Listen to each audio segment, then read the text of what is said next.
Bismillahirrahmanirrahim. Perkenalkan, nama saya Cindy Artaneza dengan NIM 24053136 dari Program Studi Pendidikan Ekonomi, Fakultas Ekonomi dan Bisnis. Baik, di sini saya akan menjelaskan materi ekonomi mikro mengenai interaksi perusahaan di pasar persaingan dengan dosen pengampu Dr. Haji Zulafdal, SPD, MPD. Selanjutnya, persaingan sempurna merupakan struktur pasar yang paling ideal karena dianggap sistem pasar ini adalah struktur pasar yang menjamin terwujudnya kegiatan produksi barang atau jasa yang tinggi atau optimal. Efisiennya, dalam analisis ekonomi, sering dimisalkan bahwa perekonomian merupakan pasar persaingan sempurna.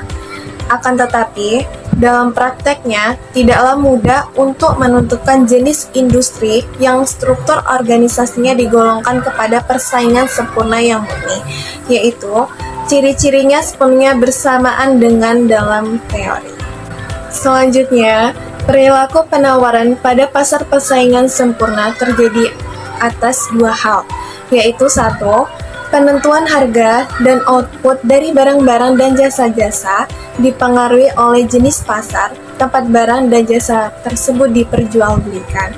Yang kedua, harga dan output akan sangat berbeda jika keseluruhan penawaran dikendalikan hanya oleh satu perusahaan saja, dibandingkan apabila disediakan oleh sejumlah besar penjual meskipun masing-masing berskala kecil. Selanjutnya, di dalam pasar persaingan sempurna, harga produk akan ditentukan oleh pasar melalui jumlah penawaran dari para penjual dan permintaan konsumen yang terjadi. Ciri-ciri pasar persaingan sempurna ada tiga, yaitu satu, jumlah pembeli dan penjual sangat banyak. Kedua, produk yang diperjualbelikan homogen. Ketiga, tidak ada rintangan untuk keluar masuk pasar bagi pembeli dan penjual. Selanjutnya, keuntungan maksimal yang diperoleh pada pasar kompetitif pengontrolan harga. Misalnya, pada harga dasar yang dimana hanya harga minimum yang diberlakukan dengan melihat keuntungan yang dapat diperoleh. Pada harga tertinggi, batas maksimum dari harga penjualan oleh produsen akan melihat keuntungan yang lebih besar. Selanjutnya, dalam pasar persaingan ini, efisiensi ekonomi memproduksi kebutuhan masyarakat dengan biaya serendah mungkin. Yang terjadi antara keuntungan maksimal yang diperoleh dari asumsi-asumsi yang ada, itu tergantung pada faktor penunjang barang yang diproduksinya. Dalam asumsi pasar kompetitif sempurna, terdapat dua hal yang harus diperhatikan. Satu, harga ditentukan oleh kekuatan penawaran dan permintaan. Yang kedua, yaitu tidak ada satu rumah tangga atau perusahaan pun yang memiliki kendali terhadap penawaran dan permintaan.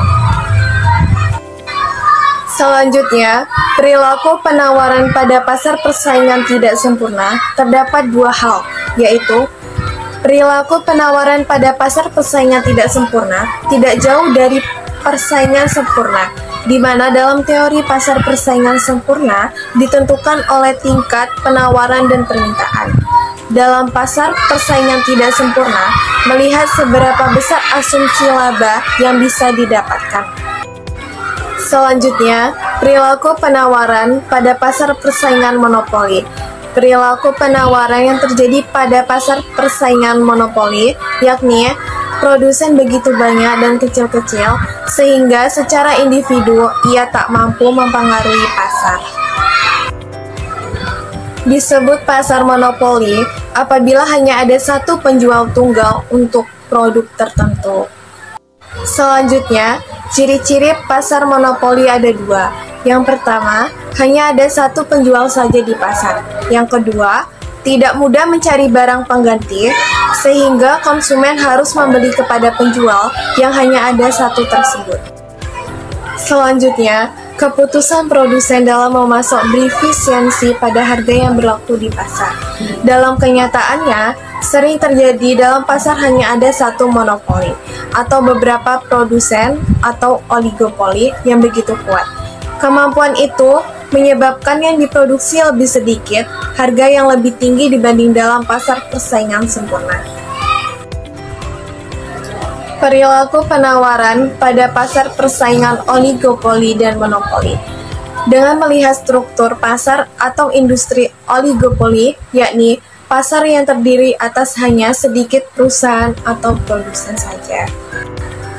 Dalam pasar oligopoli, produknya berbentuk homogen dan terdiferensiasi, serta dalam pengambilan keputusannya yang saling mempengaruhi dalam penawar kompetisi non-harga.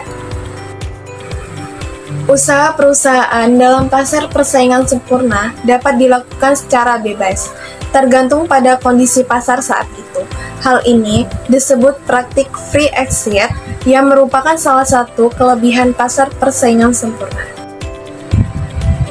Kesimpulannya, dalam pasar persaingan sempurna ini, yaitu pasar persaingan sempurna dapat didefinisikan sebagai struktur pasar atau industri, di mana terdapat banyak penjual dan pembeli, dan setiap penjual dan pembeli tidak dapat mempengaruhi keadaan pasar. Untuk memperoleh keuntungan satu perusahaan dibedakan menjadi dua jangka, yaitu jangka pendek dan jangka panjang. Hal ini mengingat sifat biaya produksi dari perusahaan dalam jangka pendek berbeda dengan jangka panjang. Dalam jangka pendek, dikenal dengan adanya biaya tetap atau fixed cost dan biaya variabel atau variable cost. Sedangkan dalam jangka panjang, tidak dikenal lagi pemilihan fixed cost maupun variable cost. Sekian presentasi dari saya. Bila ada kata-kata saya yang salah, saya mohon maaf. Saya akhiri. Wassalamualaikum warahmatullahi wabarakatuh.